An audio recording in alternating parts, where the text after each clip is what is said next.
আমি মধ্য কলকাতাতেই থাকি। আমি এখানে আসি, আমি খুব একটা দূরে থাকি না। তো আমি ইএনটি RD ENT সেন্টারে আসি। তো সেখানেতে আমি, আমার যেটা হয়েছিল, আমার ডান কানে হঠাৎ করে যন্ত্রণা করতে স্টার্ট করে, তারপরেতে হঠাৎ করে দেখি যে আমি শুনতে পাচ্ছি না ঠিক করে।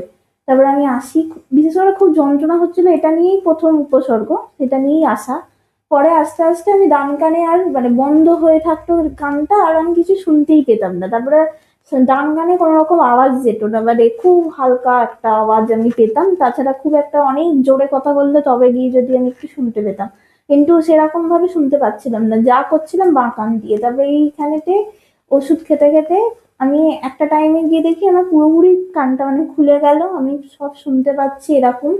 তারপরে যেটা লক্ষ্য করি যে কানে একটা আওয়াজ হচ্ছে, একটা টি করে আওয়াজ, বেশ ওটা বাড়ছে দিনে দিনে যত, হঠাৎ করে সেইটা নিয়েও আমি আসি।